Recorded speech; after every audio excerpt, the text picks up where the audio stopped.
This is the 007 Debriefings. I am Intelligence Officer Wiz.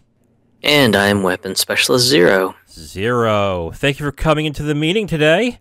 We are here to go over the mission of Goldfinger, which is the third mission in the cinematic adventures of James Bond. Zero, Goldfinger. Is this one of the films that you've watched as well previously? This was another one that I remember my dad renting from the video store and going, "Oh man, this one I hear is real good. We got to see this one." Yeah. So I was like, "All right, yeah, it sounds good to me." And there's definitely a reason why this one's an iconic movie. Pussy galore? No, just the intro. The intro is just classic Bond-style intro. Yeah, Goldfinger is a movie that I think a lot of Bond fans cite as one of their favorites. I can definitely see why. It does improve upon the formula of certain things from Dr. No and From Russia with Love. This has, I think, one special thing in it that makes it something that a lot of people seem to gravitate towards when they think of Bond films. So let's just dispense with the formalities and let's just get into our mission parameters for Goldfinger, shall we? Yeah. So, Zero, let's start with 007, James Bond, played by Sean Connery as well. I think this is the third one, correct? I think he's done 6, if I recall correctly. I might be wrong. So this is the third outing of Sean Connery as James Bond. And I'll come right out with my feelings on it. It's about the same as the previous two, except that Bond is more aggressive in this movie. There's definitely that. And also something that was a relic of its time is just, in some ways, in how he treats women in this one. Because, right at the beginning, he's getting a massage from a woman, and then just Felix Leiter comes up to him and is basically like, "Hey, I need to talk to you about the mission." And then he basically just kind of tells the masseuse, "Hey, run along now," and then just gives her a hard slap on the butt. Yeah, I'm just like, whoa, that is a relic of its time. Holy shit. And kudos for the person that made the sound effect for that, because I was like, whoa. But yes, absolutely. And not even just that. That's the first thing you see. But when he seduces the first woman in the movie is also fairly aggressive. And how he is with Pussy Galore is also very aggressive as well. That's what I mean by the fact that I think this is Bond, but with much more aggression in this movie.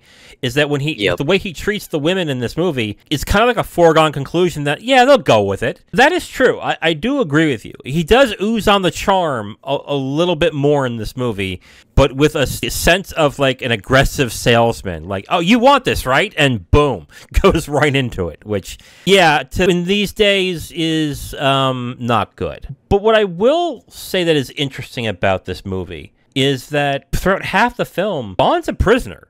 He fails throughout most of the film. He seems like he has things under control, and then boom, completely out of his hands. It's just like, oof. Yeah, he thought he had, just a well-laid plan, and just Goldfinger's always ahead of him in one way or another. Yes, absolutely.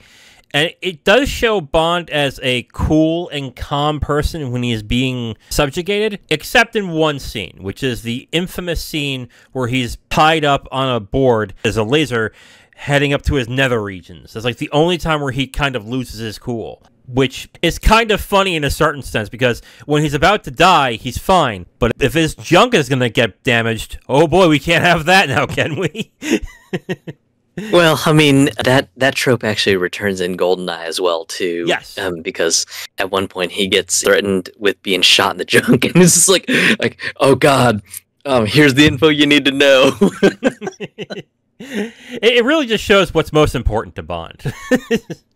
But what I will say about Connery's performance as Bond is, it's good. I think his performance in From Russia with Love is better, but honestly, I think it's more to do with the actual plot of the movie, where he's basically a prisoner through most of it. And it really shows as Bond and his cleverness and his intelligence trying to contact Felix throughout the entire film when he is being captured, which ends up not usually working very well. As far as Connery goes, I mean, he's just fine. Nothing makes him shine a little bit more, but nothing makes him shine a little bit less in his role as Bond in this movie. So I'd say it's just kind of more of what made Bond what people wanted out of him. So it's not a bad or good thing that, you know, it's kind of dead in the middle. It's just kind of playing it safe on what the audience wants. Yeah, they definitely focused on his, what I call his feral masculinity and attractiveness. It's basically, I think you said in the first or second movie that we reviewed, he's a man's man. I guess it's the trope of men want to be him and women want him kind of thing that he has in this movie, which he embodies, sure. But I think nowadays, if they were to make a character like this, he would be in a much different light. Why don't we move on to the villains? So there is one main villain and a henchman, but unlike From Russia with Love, I think they've got the villains very well done on this one. I think the villain, Auric Goldfinger, who is played by Gert Frobe, is a great villain in this movie. Excellent villain. First off, since he is the main villain, he is in from the first scene on. You are introduced to him. He is the principal bad guy throughout the entire film. For God's sakes, he's the title of the film too. So let's hope so. In this movie, and you mentioned this in the 007 section, he one-ups Bond numerous times throughout the film, which makes him an incredibly compelling villain. Not only from his intelligence aspect, but also the resources he has. He is a very dangerous villain, but he's also charismatic in that way where you want to see what he will do next. I think he is a really good villain. Oh yeah, Goldfinger was probably one of the more iconic villains in some of the early Bond movies, in my opinion, and it's mostly due to his cleverness, just how he's such an insanely meticulous planner. Just everything has to be planned out like clockwork for him. Just his gold smuggling operations to just every little detail, he's got it all just sort of mapped out that everything should run perfectly as long as nothing deviates from the plan. And for the most part, he gets what he wants. It isn't until Bond intentionally pisses him off, cheating him out every once in a while, that starts to really get under Goldfinger's skin, where he's just like, okay, I've had enough of your bullshit. You need to learn to just piss the hell off. And that's why it just seems like every single time that Bond seems like he's got the upper hand, it's like, nope, I'm gonna really show you what I'm capable of. And just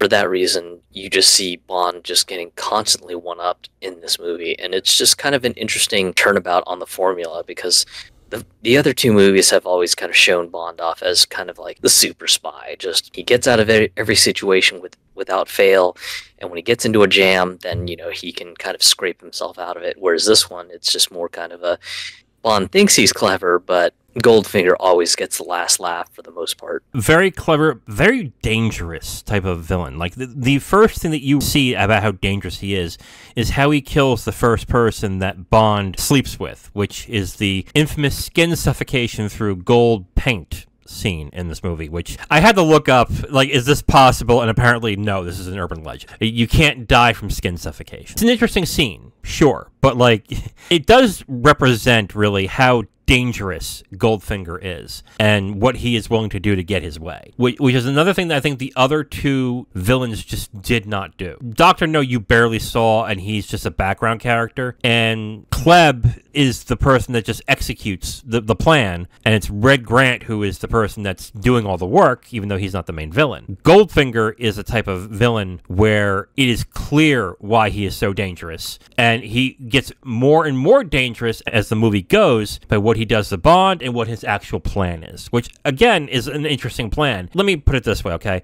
It's easy to make out Bond films as Bond finds a villain, he lays a girl, and he wins. And that's the movie. That's like 25 movies, great formula, it works. It wasn't until I watched this film started remembering, I was like, oh, wait a minute. That's not really what happens in some of these Bond films. Bond gets in trouble. Bond fucks up. Bond does some mistakes, and this is a clear reminder, and when it does happen, it makes the villains much more engaging and fascinating. I think that way with Goldfinger, absolutely. I think he's the best villain so far. As I said in the beginning, Goldfinger for me is one of the iconic early Bond movies for me, mostly because of just, for one part, it's the intro, and then the second part is just Goldfinger himself. Just, he's a very, very clever and cunning villain. Yeah. And there's definitely a reason he's still memorable to me, even after so many years. So let's get into his henchman, which is Oddjob, played by Harold Sakata. Is that his real name? I was looking it up, and there's 2 names. But yeah, his traditional Japanese name was Toshiyuki. Okay. But, he went by Harold kind of as sort of something that's much more easier to pronounce. Okay. Okay, so Oddjob. You have strong feelings about Oddjob, so go right ahead. Oddjob was just a very, very interesting villain. Just barely says anything. I mean, the most you get out of him are like a couple grunts in here and there. He's kind of like the very, very expeditious henchman. Most folks will see him as sort of the Korean manservant of Goldfinger, but just he's almost fatalistically loyal to Goldfinger no matter what his command. If Goldfinger's like, yeah, go take out the trash and kill this guy, just Oddjob will do it without question. And of course, the big, big, big thing most people remember Oddjob for is the killer hat. Just being able to just take that thing off, huck it at somebody, and just straight out decapitate them. Kind of funny when you see this demonstration early in the beginning at the golf course, because just Goldfinger just goes, he always takes care of nuisances, and then just hucks the hat at like a statue and decapitates the statue, and then of course just Bond's just kind of quietly taken back, like, well, what's the club gonna do about the damages? And of course just Goldfinger sort of laughs it off. It's just like, I own the club. I know. Another great line. And the best line, of course, from Goldfinger is the, "No, I expect you to die."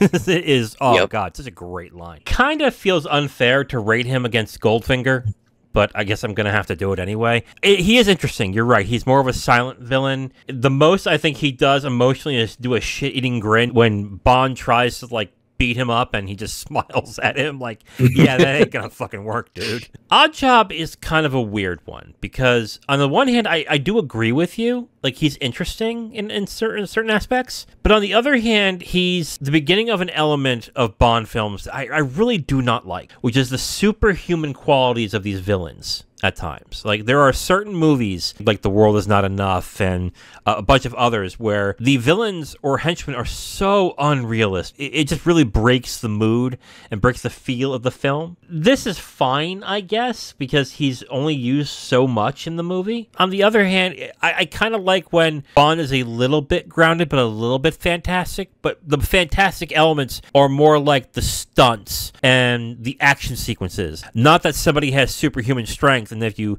try and hit them with a steel pipe, it bends. Like, no, I'm not here for that. Like, I'm here for the spycraft and the action. I know some people like Oddjob. I know you like Oddjob. He's something that just represents something in the Bond films I just don't like. It's like the one element of Bond films that I seriously have a problem with at times. So that's just my take on it. And I can definitely see where you're coming from with the weirdly hyper-specialized superhuman henchman being a bit of a turnoff and everything.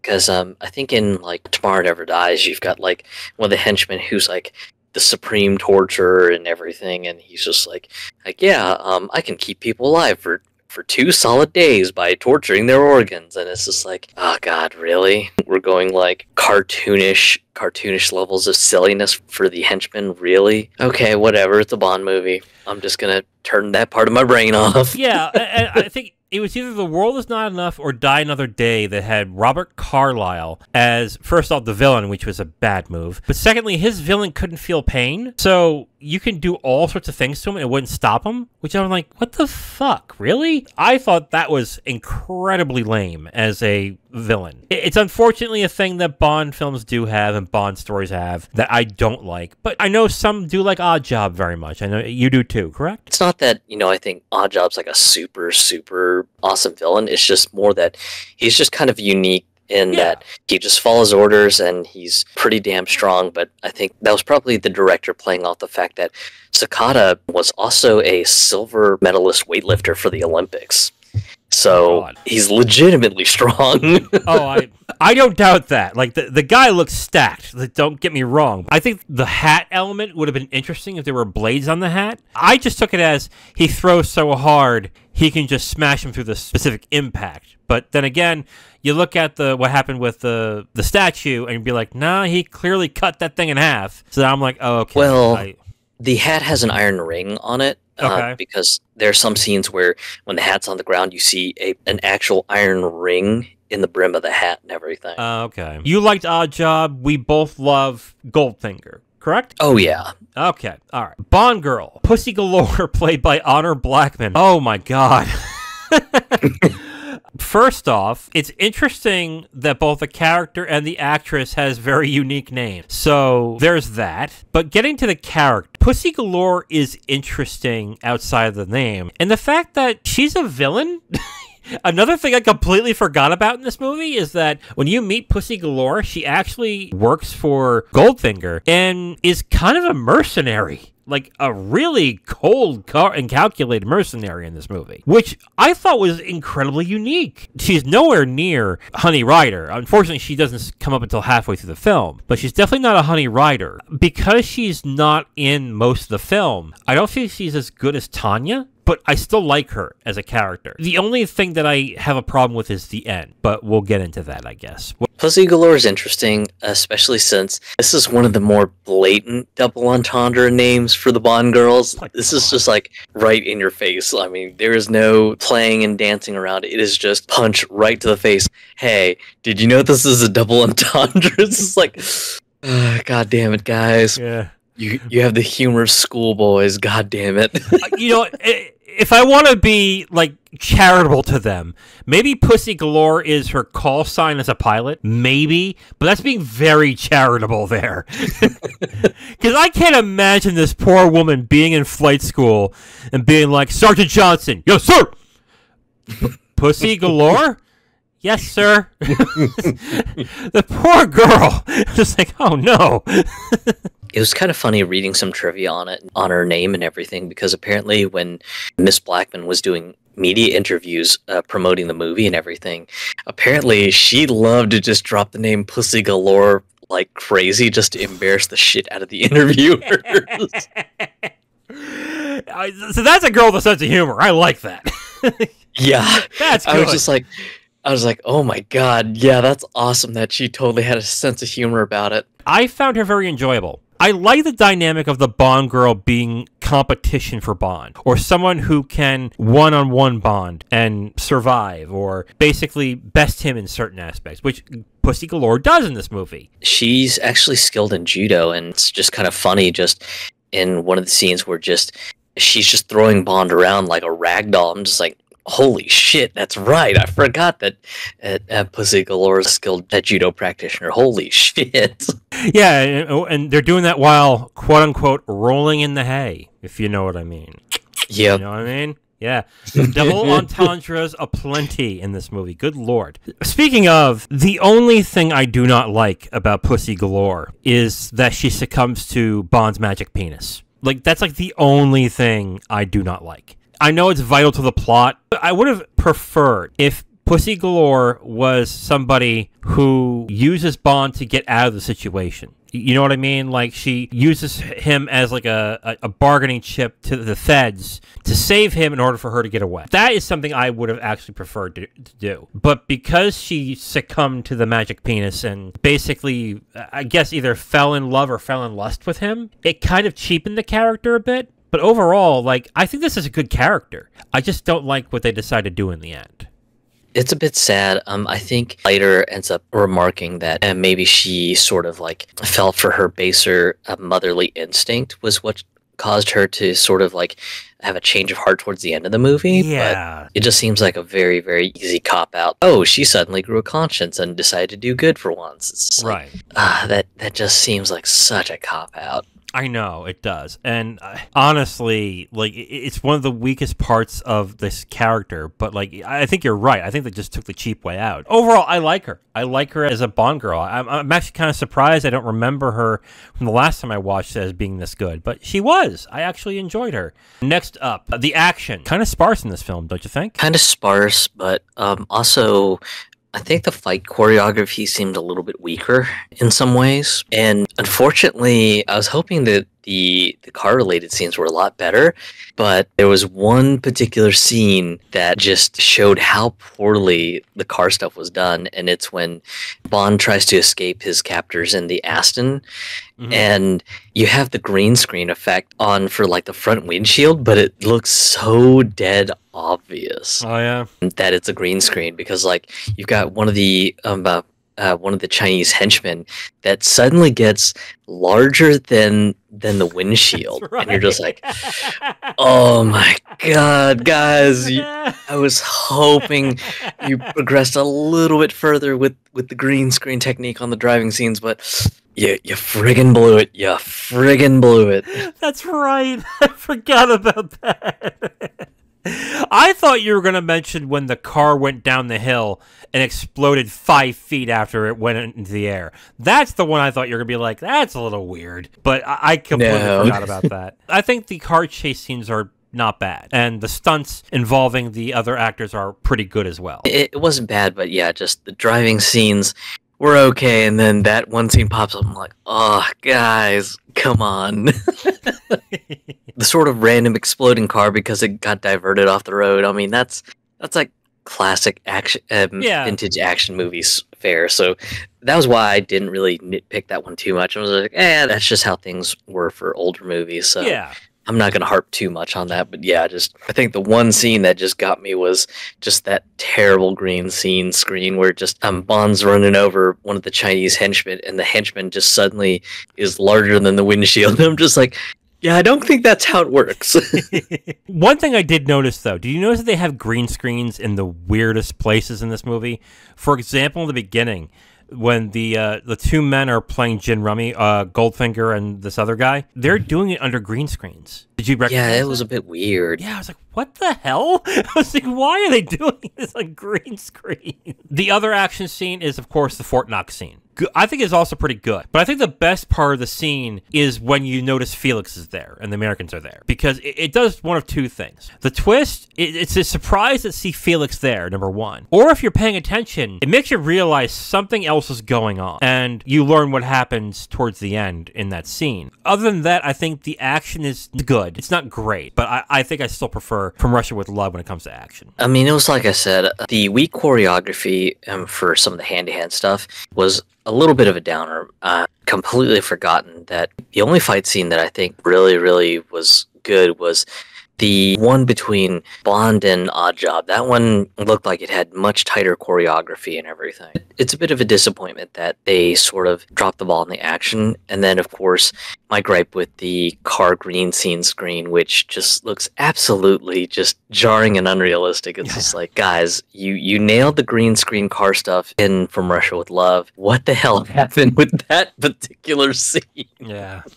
So I mean, it's not to say that it's like a complete downer, but it is a bit of a step down from where Russia with Love is. I agree with you. I think the action in From Russia with Love is a lot better than in Goldfinger, but Russia with Love actually had really good action. So next one, Spycraft. We may fight on this one, just to give you a heads up, but I think this is the best use of Spycraft in the series thus far. I think this is hands down better than Dr. No in this aspect. They start with spy scene where he is infiltrating a base and doing sabotage. Bond's failure in the middle of the movie is also another example because he used obfuscation and covert ops to communicate outside the bubble of which he is in. Another use of spy tactics. And then all the Q gadgets from this one, the tracker, and then the introduction of the Bond car in this movie is also another thing in this when it comes to Spycraft. And on top of that, the Spycraft is also practical. Something I really liked in From Russia with Love is that it's much more practical than it would later become as time goes on. I think the Spycraft in in this movie is excellent. The spycraft I felt was pretty good, even if Bond was kind of captive or hostage most of the time. And it's kind of funny that you mentioned Q being in this movie, because this movie would start the tradition of the Bond car, which we have the Aston Martin this time around. Mm-hmm. And then also, it would start the tradition of sort of the antagonistic joking that Bond will do with Q for most movies. Yes. Where just he will sort of antagonize him about like some of the gadgets and stuff like that. One of my favorite antagonistic banter sequences is in GoldenEye, when just Q tells Bond, "Oh yeah, the BMW Z4 Roadster, it's got Stinger missiles in the headlights." And then Bond's like, "Excellent! I can blow some steam after I get out of the office." And I was just like, okay, yeah, just kind of like this sort of back and forth that they've got going on. So just to remember that this movie was the start of it, I was like, all right, that's where you get the little jokes where just Bond will say, "Hey, I can use this thing in a totally not work-related reason," and Q having to admonish him going, "Hey, I get that these are fun toys, but don't break the damn law." I think he was more saying along the lines of, I have to clean up after you when you're done. Like, I think that's what he's probably saying. Yep, because he has the usual line of, "Please bring back the equipment in pristine condition," and then just Bond's just like, "Well, I'll try, but don't expect much out of me." Yeah. What did you think of the Aston Martin DB5, by the way? Like, I'm not a gearhead like you, so what were your thoughts on the DB5 is a classic. It's a very analog experience. I've never had the opportunity to drive one, but I've seen it in person at some vintage car meetings, and in movies and pictures, it just doesn't do the car justice until you see it in person. When you see it in person, it just is classic British style. There's really nothing else you can say about it. Just got real wood on a bunch of the trim pieces that just gives it sort of like an air of just a real old school car. You've got just the wonderfully simple analog gauges and everything. So just if you're into classic British cars, it's hard not to really just look at this one real hard and just go, "That's a beautiful piece of machinery." Yeah. I am not a gearhead. I am not a car guy. I think we've talked about this numerous times. You talk about the types of cars you like, and I'm like, I just want it to take me places. Like, I don't really care. But I was looking at this car and going, that is a nice looking car. Like, that is a beautiful looking car. And I wouldn't change a thing about it. Sometimes I'll look at a car and go, yeah, I would like a different color. Or, that kind of looks weird here. I looked at one, I would love to have that car. That is a good looking car. Of course, it's an Aston Martin, so it's probably ungodly expensive. So, yeah, that'll never happen in my lifetime.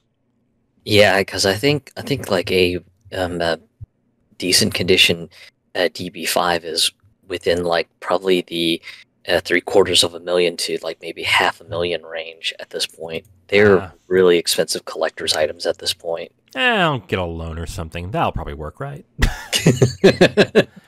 Okay. So your thoughts on the spycraft? Good. What do you, in comparison to the other two, what were your thoughts? There's a lot of improvisation that Bond has to do this time around, and I don't necessarily think that's a bad thing. Though sometimes his improvisation does not get him the results he wanted. Right. Like one of the major plays that he tries is one of the guys in Goldfinger's like mega meeting to rob Fort Knox is all like fuck this. This plan seems overly complicated. Just cash me out. Just want my part of the take, and I'm getting the fuck out of here. And of course, Bond's like, oh sweet, this guy's gonna be out of Goldfinger's complex. Sweet. Let me sneak one of my trackers and a note to the CIA to let them know what the fuck's going on. And initially you're just like, oh, nice. Bond's going to get the message out. CIA is going to come in and, get things set up. It's going to be perfect. And he's going to be out of a jam real quick. And then, you find out that Goldfinger had said that, Mr. Solo had a very pressing matter to attend to. It meant that our job was to assassinate him and then send him to the Crusher. And it's just like, oh no, Bond's play is completely out of this one. And of course, the CIA guys who were tracking the signal suddenly lose the signal naturally because the transmitter got crushed. And it's just like, oh, that was a clever play, but oh man, just once again, luck is just not on Bond's side for this one, but, good play on his part. Yeah. I definitely like the spycraft in this. I think this is the best one thus far when it comes to spycraft. So let's move on to sex appeal. This is kind of a weird one because it just seems like any kind of sex appeal that was met with, well, bad news, I would say. I mean, if you really think about it, any person that had any kind of sexual relations with Bond in this film ends up really hurt or dead, with the exception of Pussy Galore. But then she almost dies. So I guess in the sense that Bond is kind of like a slasher film. Like, you have sex and you're going to end up dead, essentially. He only beds 2 women in the movie, which is one of the girls in the beginning and Pussy Galore. And then we noted the sexual aggression and vigor that he has in the movie. And that depending on how you look at it, it can be seen as overly confident or something worse. And we'll keep it there. I guess with Bond, like I said, I think it's more of a thing of, like, it's dangerous to do so. I guess with Bond, especially, the sex appeal, I guess, isn't really there. For this one, the sex appeal is a bit on the subdued side. Just in the beginning in Miami, you've got a lot of women in bikinis and stuff like that. But then it just kind of drops the sex appeal aspect for a good while, and it doesn't really get back to the sex appeal until towards the end when Goldfinger gets word from one of his henchmen. He's like, hey, there are 2 dudes like scoping the property. I think they might be Bond's associates. And then just at that point, Goldfinger gets this wild idea. He's like, hey, actually, so Bond's associates don't start investigating my property. Hey, Pussy Galore, go change into something more fun and comfortable. Get Bond out of his cage. I want you strutting around like you're his arm candy and whatever. And bam, sex appeal gets turned right back on again. But then after that scene, it gets turned right back off again. So, yeah, in my opinion, sex appeal for this movie is a bit more subdued than From Russia with Love. I have a take that I think is probably going to bother some. I don't like what they did with Pussy Galore in that scene. I understand exactly what they were going for and why, but what made Pussy Galore for me sexy is that subversion. But she is obviously a double entendre, and she is incredibly attractive in this movie. However, she was incredibly attractive just like Tanya was in the other movie, where she didn't show off her body, but she was sexy because she looked good and she was confident. And with Pussy Galore specifically, she was confident and deadly, and that itself is very sexy. When they then tarted her up and made her wear revealing clothing and showed off her curves a lot more, I was like, why do you need to do that? I get why for the plot, but, like, couldn't they come up with something a little more clever than that? I think they made it a little too obvious is my thing. I can definitely agree. It's just kind of one of those that, they just sort of punch you right in the nose and go, hey, yeah, so she's sexy, right? Yeah, Pussy Galore tee. Yeah. I was like, and you could say, yeah, Pussy Galore, sexy, right? Like, yeah, she was sexy at moment 1. What are you fucking talking about? Like, she doesn't need to wear that shit. Like, she already was. Here's my, of course, this was made in the 60s, so I doubt this was ever going to happen this way. If anything, I would have liked to see Pussy Galore be the aggressor in that situation. Be the one that was like, okay, we're going to roll in the hay now, Bond. He's like, oh, really, Pussy? I'm like, yes. And then throw him under the hay and then have at him. That I would have been like, okay. It's like, to me, that would have worked very well, because then she was still in control and she still was someone to be feared. The way they did it in this movie, she basically turned to butter in the end, and it was kind of disappointing in that. So the thing that I found sexy about her was kind of dispelled at that scene. I guess my thought on that. I know tons of other guys will probably disagree, but that was just me on that one. I would say that I'd agree on that point too. I mean, just subversion was great, but then yeah, just when Goldfinger's just like, hey, yeah, dress into something nice and relaxing, and be Bond's arm candy for a little bit. It was just like, all right, I guess we're making it obvious. Hey, sex appeal is here, and P.S. it's on a character named Pussy Galore. Tee. Yeah, just like, guys, yeah, we know, she's the Bond. Yeah, we know. And then of course going, but damn it, the subtlety was good. The subtlety of pussy galore. You are right, though. The other thing that's interesting about this movie is all the women in this film are fully capable, are either intelligent or are dangerous in their own right. I mean, we can get to the first victim, who was the person that was helping Goldfinger cheat in his game. Then you have her sister who's trying to kill Goldfinger, who was trying to kill him. Like, there's that as well. And then you have Pussy Galore. 3 very capable, intelligent, and strong women. 2 of them die, and then the third one just turns into putty. It was like, to me, that was like, oh, that's kind of sucks. But, oh well. Like, I think with the sex appeal, they kind of try to go one way and then they kind of pussied out towards the end. It's a fair opinion. Okay. And the final one, the theme song and opening credits. The song is Goldfinger. Lyrics by Anthony Newley and Leslie Borowski.